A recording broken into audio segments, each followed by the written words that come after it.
हाँ तो भाई शुरू हो गया दी ओजी ब्लड लाइन का रियूनियन। जी हाँ दोस्तों, आज तो आखिर करना भाई जे उसो के लिए भी चैंट भी लगने शुरू हो गए थे। और अब दोस्तों ये चीज बहुत दूर नहीं है, क्योंकि आज ही शो पर हमको रोमन रेंस तो दिखते ही है, साथ में जिमी उसो का भी रिटर्न देखने को मिलता है। और दूसरी तरफ केविन ओवेंस भाई, इनका तो दिमाग ही खराब हो चुका है। अब ये तो भाई पहले कोडी पर अटैक करते थे, लेकिन आज तो भाई ये रैंडी ऑर्टन पर भी अटैक कर चुके हैं। जी हाँ दोस्तों, अभी इसके बारे में हम आपसे बात करेंगे, लेकिन इससे पहले हम बात करते हैं शो को लेकर, जिसकी शुरुआत ही हमको जिमी उसो से देखने को मिलती है। और रिएक्शन तो भाई को काफी तगड़ा वाला मिल रहा था क्राउड की तरफ से, जहाँ पर दोस्तों ये प्रोमो कट करते हैं कि 6 महीने से इन्होंने WWE यूनिवर्स को काफी ज्यादा मिस किया, और इसके बाद ये स्मैकडाउन पर सभी का वेलकम करते हैं। और फिर ये मेन पॉइंट पर आते हैं कि सोलो सिक्वा ने इनके ऊपर अटैक तो किया, लेकिन इनको ऐसा करने के लिए भाई पीछे से अटैक करना पड़ा था। और ये धोखा जो मिला है ना, उसी वजह से आज छोटा भाई वर्सेस बड़ा भाई होने वाला है। जी हाँ दोस्तों, आज के मेन इवेंट में ना जिमी वर्सेस सोलो सिक्वा का मैच ऑफिशियल हो चुका है। और तभी भाई ओटीसी रोमन रेंस का थीम सॉन्ग बजता, क्राउड तो भाई ओटीसी के चैनल लगाना शुरू कर दिया था। और इसके बाद ये दोनों लोगों को भाई एक साथ सेम रिंग में देख करना भाई ओजी ब्लड लाइन की फीलिंग आ रही थी भाई। इसी मोमेंट का तो हम लोग वेट कर रहे थे, और अब ये धीरे धीरे होता हुआ भी दिख रहा है। और आज दोस्तों रोमन रेंस एक्नॉलेज भी करवाते हैं, लेकिन बिग जिम को, जी हाँ दोस्तों जिमी उसो को, और क्राउड भी काफी तगड़ा रिएक्शन भी दे रहा था। मतलब आज तो स्मैकडाउन का ना पूरा माहौल ही चेंज हो गया था भाई, ये दोनों लोग को एक साथ सेम रिंग में देखकर। खैर दोस्तों, इसके बाद रोमन रेंस का कहना है कि मैं किसी का बड़ा भाई नहीं हूँ, और इसी वजह से किसी से बदला लेना मुझे समझ नहीं आता। और वैसे भी यहाँ पर कोई वाइस मैन भी नहीं है जो कि कोई अलग तरीके का प्लान लेकर आए, लेकिन मैं ट्राइबल चीफ हूँ, और इसी वजह से मैं वो चीज लूंगा ना जो कि मेरी है। और पिछले 4 सालों से ना हम वही कर रहे हैं जो कहा है, और वही किया, और हमारे पास पैसा भी था और पावर दोनों ही था, हमने टाइटल भी जीते। इसके बाद दोस्तों ये जिमी उसो को ये भी याद दिलाते हैं ना कि उस टाइम हमको कोई भी चीज खरीदने के लिए ना भाई पैसा नहीं देखना पड़ता था, क्योंकि उस टाइम वो सब कुछ इनके पास था। लेकिन इस पोजीशन में जो आज रोमन रेंस है ना भाई, इस पोजीशन को ये पसंद नहीं कर रहे इस वक्त। जी हाँ दोस्तों, और अब यहाँ से दोस्तों स्टोरी लाइन इंटरेस्टिंग होते जा रही है कि आखिर ये कहाँ पर लीड कर रही है। और लास्ट में इनका कहना है कि मैं ग्रेटेस्ट ऑफ ऑल टाइम हूँ, और इससे मेरा मतलब है कि गोट्स आ गए, और जब हम रिंग में होते हैं तो सभी को पता चलना चाहिए कि हम ही वो लोग हैं। और तभी दोस्तों जिमी उसो का कहना है कि नहीं, हम वो नहीं है।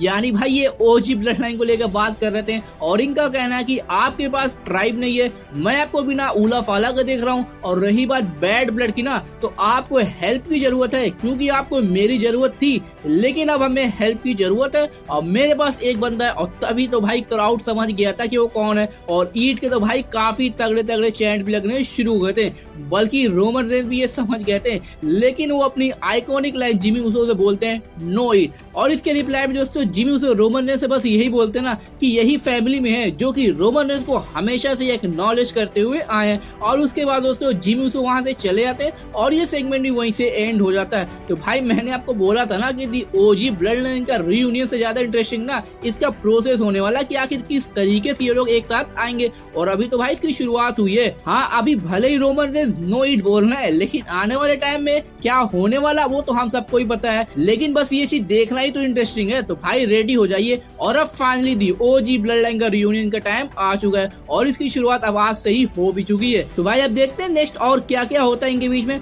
वैसे इंटरेस्टिंग तो हो रहा है ये चीज देखना। खैर दोस्तों, वैसे आपका इस सेगमेंट को लेकर क्या रिएक्शन था, हमको कमेंट सेक्शन में जरूर बताइएगा। उसके बाद दोस्तों शो पर हमको एल नाइट वर्सेस कार्मिलो हेज के बीच में यूनाइटेड स्टेट चैंपियनशिप के लिए ना मैच देखने को मिलता है। और भाई मैच में कार्मिलो हो तो मैच तो तगड़ा होना ही है, और वैसे भी ये कहाँ ही जीतने वाले थे। कोशिश तो इन्होंने पूरी की थी, बल्कि रोल अप पिन का भी यूज करते हैं, लेकिन उससे भी कुछ होता नहीं है। और लास्ट में एल नाइट इनके ऊपर BFT लगाकर पिन करके मैच में विक्ट्री ले लेते हैं, और अपनी चैंपियनशिप को सक्सेसफुली रिटेन भी। और उसी के बाद दोस्तों आउट ऑफ नोवेयर भाई केविन ओवेंस रिंग की तरफ बढ़ने लग जाते हैं, और इनका कहना है ना कि इनको यहाँ पर आने के लिए मना किया गया, लेकिन इसके बावजूद वो यहाँ पर आए हुए हैं। और तभी भाई पूरे ऑफिशियल इनको रोकने के लिए आते हैं, बल्कि इनका ना माइक भी कट कर दिया जाता है। लेकिन तभी भाई वो कमेंट्री वाले माइक पर जाकर बोलते हैं कि कोडी ने नहीं, बल्कि अमेरिकन नाइटमेयर ने इनको धोखा दिया है। और तभी दोस्तों कोडी रोड भी भाई आ जाते हैं, और लगा भाई ब्रॉल होने वाला है इनके बीच में। लेकिन तभी ऑफिशियल दोनों लोगों को रोक लेते हैं, और तभी भाई रैंडी ऑर्टन भी आ जाते हैं, और ये कोडी रोड को तो हैंडल कर लेते हैं। लेकिन जब ये केविन ओवेंस को हैंडल करने के लिए जाते हैं ना, कि तभी भाई गलती से केविन ओवेंस की ना नी से इनके ऊपर अटैक हो जाता है, और इतने में भाई रैंडी ऑर्टन केविन ओवेंस पर ही पंच लगा जाते हैं।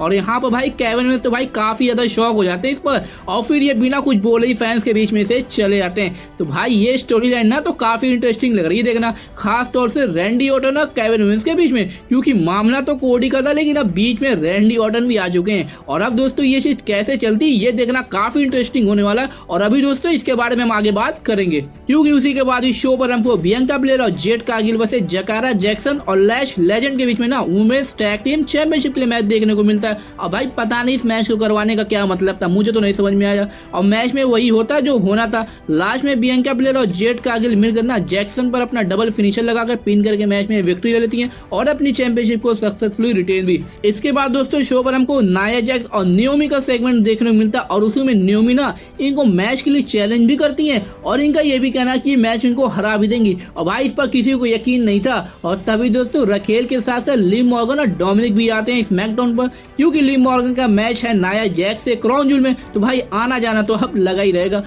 और ये नाया जैक्स को क्राउन जूल में हराने का दावा भी करती है, बल्कि इसके बाद ना ये भाई रिंग साइड पर ही बैठी रहती है पूरे मैच के दौरान। और मैच तो भाई ये काफी ज्यादा हार्ड हिटिंग था और लगा नहीं था भाई कि नियोमी को जीत पाएंगी, लेकिन रखेल और लिव मॉर्गन की हेल्प की वजह से रेफरी का डिस्ट्रैक्शन हो जाता है और लास्ट में नियोमी नाया जैक्स पर भाई मिड रोप से ही पावर बम लगा जाती है। जी हाँ दोस्तों, पावर बम नाया जैक्स पर, और ये तो देखने में ही काफी तगड़ा लग रहा था। नियोमी फिर डब्ल्यूडब्ल्यूई वुमेन्स चैंपियन को पिन करके मैच में विक्ट्री लेती है और ये भाई काफी ज्यादा शॉकिंग था। और इसके बाद दोस्तों जब स्टेज एरिया पर रखेल के साथ लिव मॉर्गन और डोमिनिक सेलिब्रेट करने लग जाते हैं ना, कि तभी दोस्तों रिया रिप्ली का भी भाई थीम सॉन्ग बजता है और सभी भाई शॉक हो जाते हैं कि ये यहाँ पर क्या कर रही हैं। इसके बाद तो भाई ये रखेल पर भी अटैक करती है और लिव मॉर्गन पर भी, लेकिन डोमिनिक की वजह से ये लोग वहां से भागने में सफल हो जाते हैं। तो भाई यहाँ पर ना डब्ल्यूडब्ल्यूई भाई एक साथ दो स्टोरी लाइन लेकर चल रही है, एक तो रिया रिप्ली वाली और दूसरी क्राउन जूल को लेकर। भाई वक्त ही कहाँ इनके पास, रॉ तो अब 2 ही घंटे का हो गया, तो काम तो वैसे ही करना पड़ेगा इनको। खैर दोस्तों इसके बाद बैक स्टेज ये दिखाया जाता ना कि रैंडी ऑर्टन पर भी अटैक कर देते भाई केविन ओवेंस। जी हाँ दोस्तों,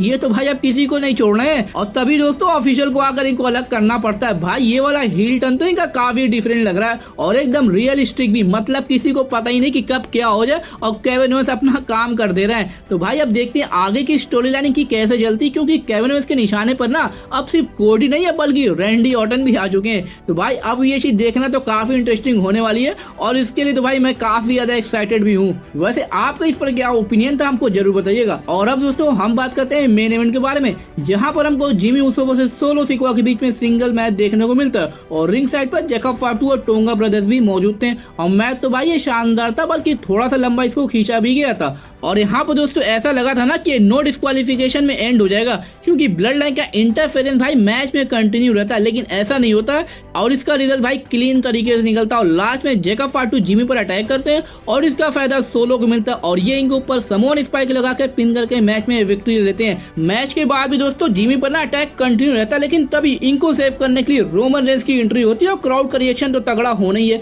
बल्कि ओटीसी के भी चैंट लगने शुरू हो जाते हैं। ये आते हैं दोस्तों जैकब फाटू पर रिंग साइड पर ही सुपरमैन पंच लगाते हैं और फिर टोंगा ब्रदर्स पर भी। इसके बाद तो इनका सोलो के साथ ना थोड़ा सा हाथापाई भी होता है, लेकिन तभी भाई ब्लड लाइन नंबर्स गेम की वजह से ना कंट्रोल ले लेती है, बल्कि जिमी ऊसो आते भी हैं लेकिन जैकब फाटू इनके ऊपर भी अटैक करके मून शॉट लगा जाते हैं और लास्ट में सोलो सिकोआ रोमन रेंस पर समोन स्पाइक लगाकर वहां से चले जाते हैं। तो भाई नंबर्स गेम की वजह से ना ब्लड लाइन 2.0 अभी भी स्ट्रॉन्ग है। और ये सारी चीजें दोस्तों आज जो हुई है ना मेन इवेंट में, ये सिर्फ जे ऊसो को लाने के लिए किया जा रहा है, क्योंकि इसके बाद दोस्तों जिमी ऊसो रोमन से बोलते हैं ना कि वी नीड हेल्प, मतलब मदद की जरूरत है भाई इनको। और ये अब 2 लोग से काम नहीं होने वाला भाई, बंदे चाहिए इसमें। तो भाई अब बस वेट करिए और इस सिनेमा को एंजॉय करिए कि आखिर किस तरीके से अब दी ओजी ब्लड लाइन का रियूनियन होता है। क्योंकि आज तो रोमन रेंस दिखे ही थे, लेकिन अभी तो आपको रोमन रेंस आपको मल्टीपल स्मैकडाउन पर दिखने वाला है। तो भाई मजा तो काफी आने वाला है इसको देखने में। और इसी के बाद दोस्तों स्मैकडाउन भी वहीं से ऑफ एयर चला जाता है। वैसे दोस्तों आपको कैसा लगा आज का स्मैकडाउन हमको कमेंट सेक्शन में जरूर बताइएगा।